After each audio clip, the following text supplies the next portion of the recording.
Welcome to the Frictionless Innkeeper podcast series. Our show is brought to you by the Frictionless Guest app, which allows innkeepers to provide guests with their recommendations of the best local places to eat, play, and shop during their stay. The Frictionless Guest app is accessible through all mobile and desktop devices, and you can learn more about it by visiting frictionlessguest.com. Once again, that's frictionlessguest.com. I'm Matt Langen, and I'll be joined by Steve Short, the founder and CEO of the Frictionless Guest app.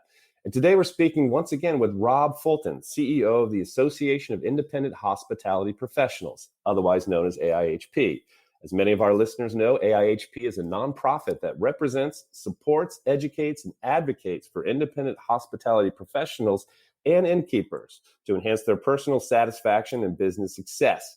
In part two of this two-part podcast series, Rob will be discussing his organization's 2019 State of B&Bs report, as well as the impact of short-term rentals on the sector and the future of the sector overall. Rob, do you want to dive into a little preview of the 2019 update of this study? Yeah, so research is really important to the industry. As I said, there really hasn't been any substantial research that we could dig our teeth into since about 2011. And I think for all the things that we're talking about, right, data drives decisions, and we all make decisions that way. And for us, as we think about what to advocate for and what are the trends in the industry and where are we going, et cetera, and how healthy is our industry financially and grow and so forth. So Focusrite, like I said, kind of from a 30,000 foot view, kind of took a snapshot and says a lot of, so while there are some challenges, there's a lot of potential, and we feel the industry is growing. So want to dig a little deeper this year. We're working with somebody who is really talented, a researcher from a university in Kentucky, Transylvania University, that her name is Julia Pointer, who's going to working with us. She's in the midst of this right now. She did some interviews at Summit, talked to particularly some of our realtor partners that are in the business of helping what we call, again, aspiring innkeepers or aspiring professional hosts that are buying a property, or those that are seasoned and are getting ready to sell a property. So they kind of live in that space, and the numbers and data are really important to them. So Julia spent some time with them at the Summit and is drafting a survey, and we'll be getting that out, I'm hoping, here in the next couple of weeks to our membership, and then start to gather that information and hoping to have some results and be able to share the study kind of end of second quarter, early third quarter. So I'll keep everybody posted on that. But the kind of the objectives of the study are, again, to dig down a little deeper, determine what owners or managers of these properties. We're seeing a lot more management companies that have multiple properties that they manage, or owners that own multiple properties. So we're seeing a lot more of that. So it's kind of an interesting, I guess, a growth area in the industry as well. But we really want to dig in and see what they think is necessary to be successful in the industry. So I think being able to capture kind of their thoughts and viewpoints as we dig a little bit more into those key metrics of success.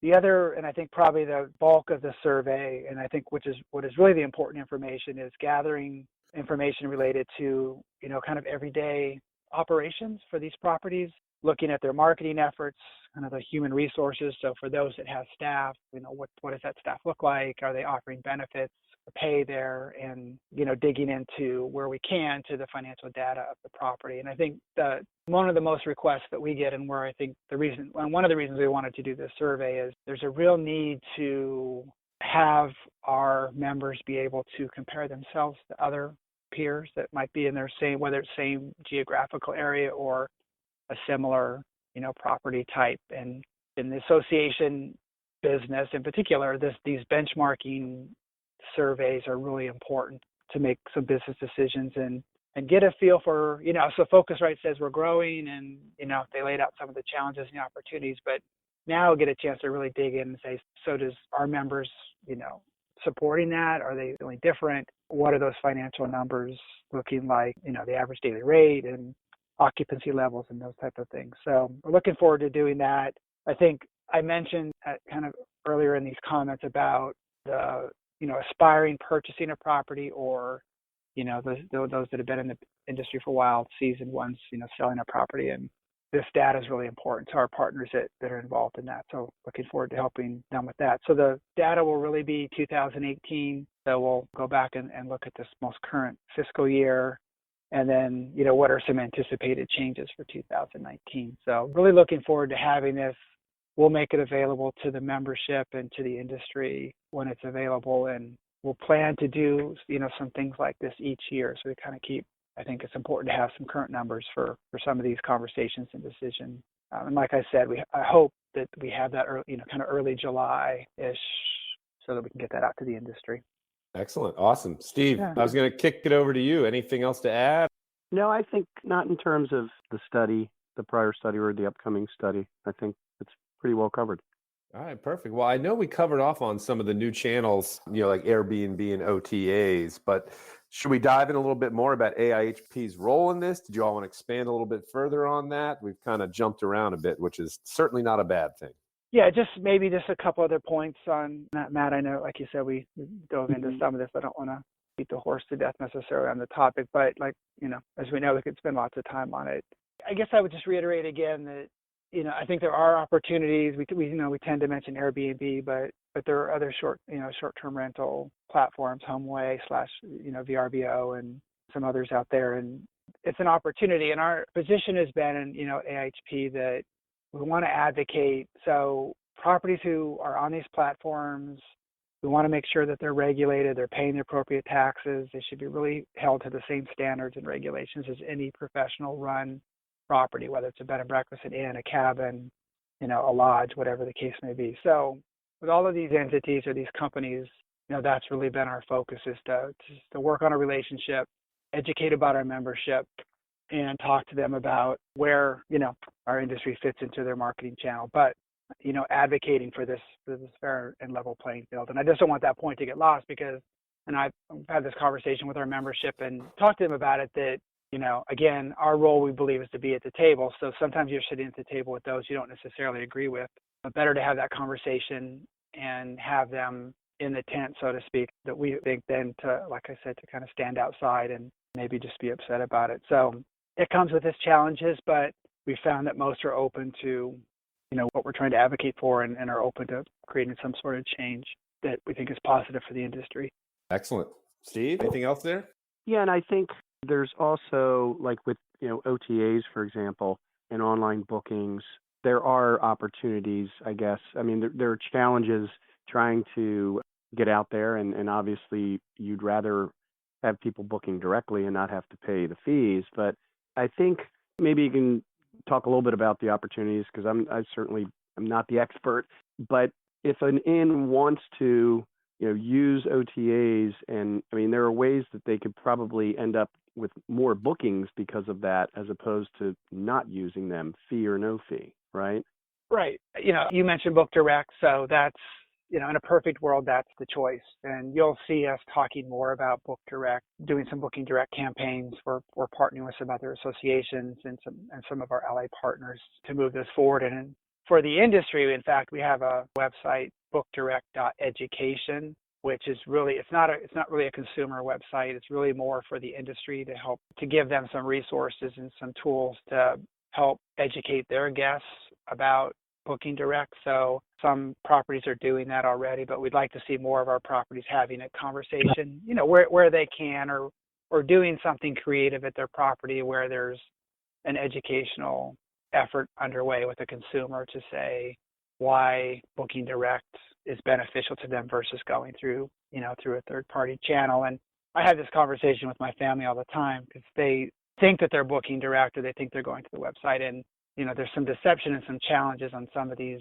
third-party sites where you think you're going to the property's website and you're not. And that's probably a good conversation, to be honest with you, for another podcast, is really kind of digging into this Book Direct concept and where the challenges lie for the consumer and the education. So, but long story short, we have this website for our industry partners to give them some tools to be successful. But there are, at the end of the day, though, these, whether it's Airbnb or HomeAway or Expedia or Booking.com, TripAdvisor, the list goes on. There are markets that they can help you get to that you really could probably never get to on your own. And some properties, they don't use the online travel companies, at all. And for them, that works. They may not need to do that. But I think there are areas and segments where there is some validity to that. And I think, without getting into too much detail on this call, and this is what some of our ally partners do really well when they teach and help their clients is you just have to manage, I think, your inventory and manage how you're using these third-party sites, because they can get you, they can help fill bookings that you couldn't get on your own, or you may have some some rooms and you just haven't gotten any direct, bookings to your website. And so there's an opportunity to get some help, but it's just all how you manage it. And, the commissions, of course, and financial impact is one of the detractors sometimes for others or for properties to use these sites. But the opportunities are there. And I guess this is the last thing I would say, and that is the traveler, and this is a little bit of what we saw in the Focusrite study. We didn't have time to get into all this, but it did talk about, the traveler expectations, and especially those non-B&B guests that were interviewed and what they're looking for. And why I think that the bed and breakfasts or inns or small independent lodging have such an opportunity, despite some of these challenges we've been talking about, is almost all of these companies are trying to recreate what our members already do so amazing, and that is the guest experience, right? It's personalized. It's, an owner or the staff on the property can give you local recommendations, the restaurants, museums, all the things that we know today's travelers want to experience, where it's more personalized versus just going to kind of a cookie cutter property where you're kind of getting the same thing no matter where you go. And we've had that. These companies have kind of leveraged that for themselves, but it's really what's amazing about our industry. And I think we just have to, as an industry, wrestle that back a little bit and really, I think really re-grasp, I guess, or promote that that's what we do, because it fits in so nicely with what we're seeing as traveler profiles and what they're looking for, especially the young, the younger generation. So that's where I think the opportunities lie, and hoping that, that our properties take advantage of that and, mitigate and navigate the challenges with some help, either through the association or through one of our partners, but embrace the fact that these companies are trying to replicate what you already do so well as a property. And if they could own that, then I think it positions us to be the type of destination of choice, in my opinion. Yeah, I think that, to me, that is the experience is the big, I guess, differentiator for inns and bed and breakfasts, that a more branded entity, like you say, cookie cutter entity, they can try to replicate or have, phenomenal properties or whatever, but they're never going to, I don't think, kind of have the inside scoop or be able to kind of stay up on locally what's going on and what should be recommended, and where it basically information that the innkeeper has that can lend so heavily to the guest experience. I don't see, that to me is a huge differentiator, and it needs to be leveraged, I guess. And, I think that I don't see how that can be replicated by the cookie cutter brand approach.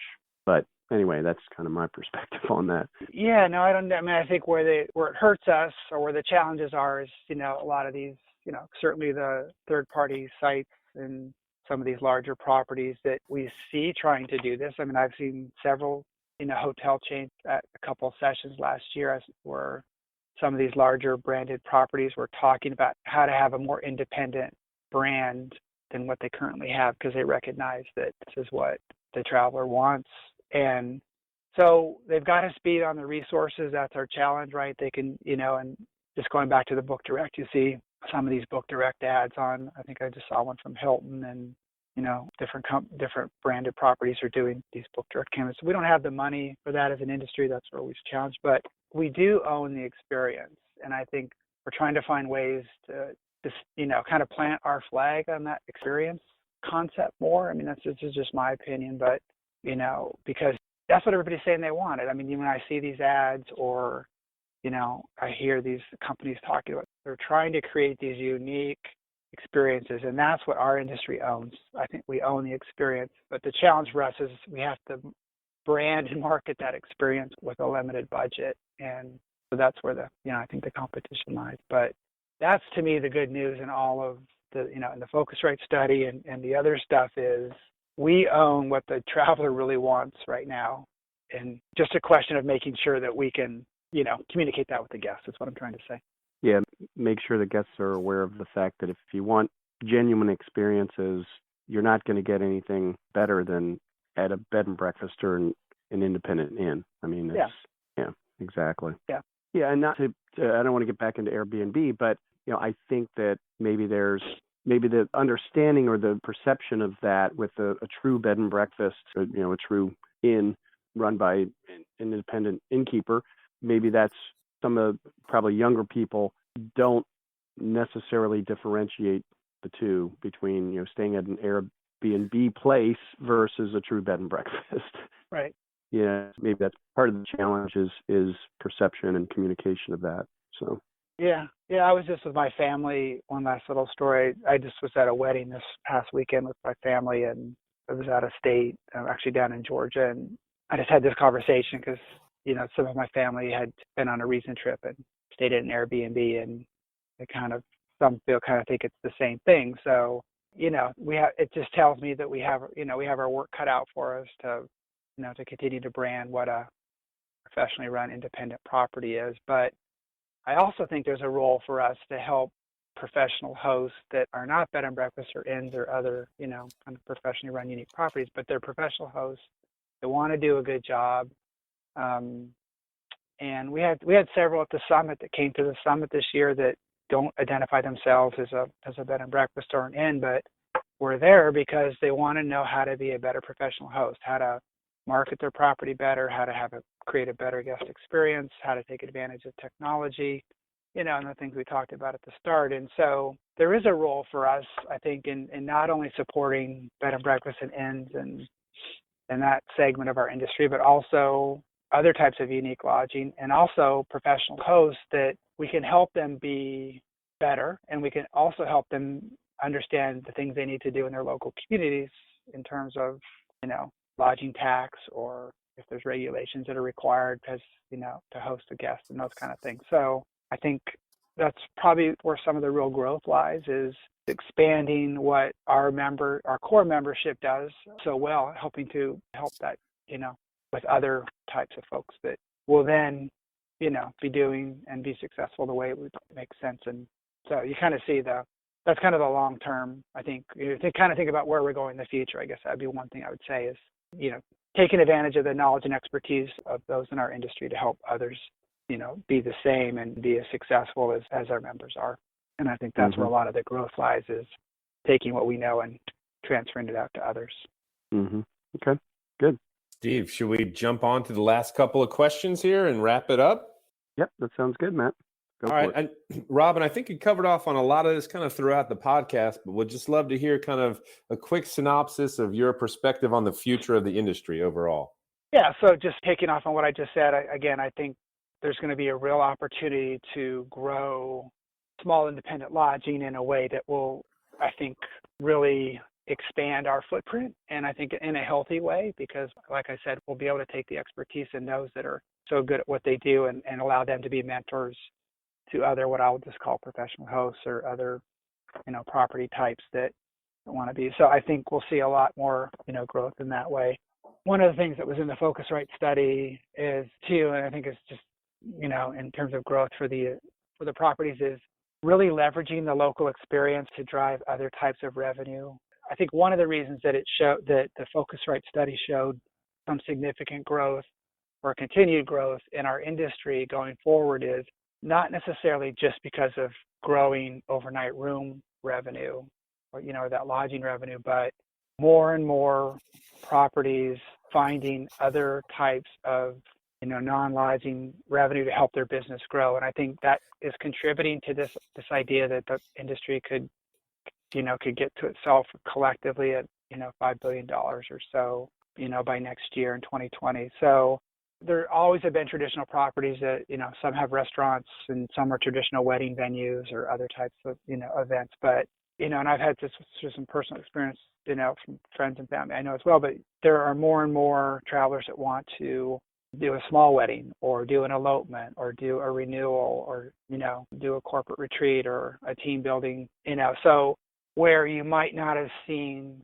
or felt that, or our industry might not have promoted that a bed and breakfast or an inn or, a cabin or a lodge or some sort of unique lodging property would be a good venue for that. We're seeing more of that. And I think that's, a positive sign that really every size property is trying to find how to best leverage that property. And it may not just be about having an overnight room, but it's about these other ancillary things. And I think that's a positive thing to see. And then I think in the future too is just continuing to wrestle with these challenges. I think what I always take away from the summit, and I hope others do that go, and like Steve said, I mean, the summit's not all that we do, but it's a significant event, is, it always drives home the importance of collaboration. And I think we sat in our last breakfast there on that last morning on Thursday. It's called our state by state breakfast, and it gives us a chance to just hear from different state partners about what's going on around the country. And the takeaway for me is we're going to have to do this together. We're a small part of the overall travel and tourism picture in this country, important part, but we're a small part of it, and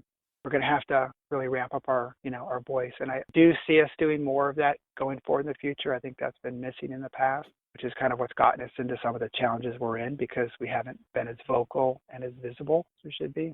So I think those are all positives. There's the potential to grow with what we're seeing, online if we manage it appropriately, and we as an association do a good job advocating. We're seeing other revenue streams to help properties be successful. And I think we're seeing more, grassroots activities, so to speak, and a stronger voice, which are, to me, those are three positive things to kind of get the industry, where we need to be.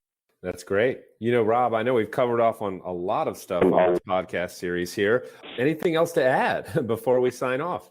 And I really appreciate the opportunity. I appreciate the partnership with Frictionless Guest App. I really appreciate, Steve, that you were there at our summit. And I know being there helps you to get a visual of, our membership, and you're able to hear some conversations and get a feel for how we can work together. So we appreciate the support for sure. And like I said at the very start, I mean, marketing, all the different issues that we talked about are important, but technology is really up there at the top too. And the more creative products and services like what you're offering to the membership and to our industry, the more that's going to help just elevate us. And I think our industry's been accused at times of not being as embracing of technology as we probably should be. And I think that's more in the past, certainly, than it is now. But I think it maybe has taken us some time but again, with what you do, with your company and what other of our allied partners do, are providing affordable opportunities for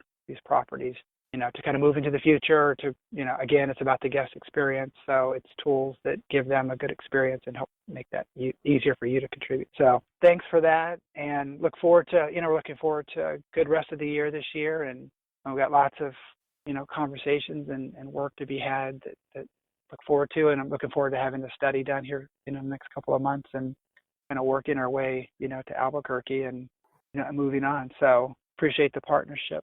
Outstanding. Steve, anything else to add before we close it out? Just say the same thing as far as AIHP is concerned, and as well as Rob, you giving your time to us today. A lot of good information, a lot of helpful information that hopefully people listening will be able to use. And so we really, really appreciate the time and look forward to keep working with AIHP as well. Yeah, appreciate it. That's perfect. And for all of our listeners, you just heard an exclusive Frictionless Innkeeper podcast interview with Rob Fulton, the CEO of AIHP. And as you heard, Rob was kind enough to share his overall perspective on the state of the industry, how innkeepers should embrace Airbnb and OTAs, and much more. And we really hope you enjoyed this episode of the Frictionless Innkeeper podcast series, brought to you by the Frictionless Guest app. If you wish to learn more, please visit frictionlessguest.com. Once again, that's frictionlessguest.com.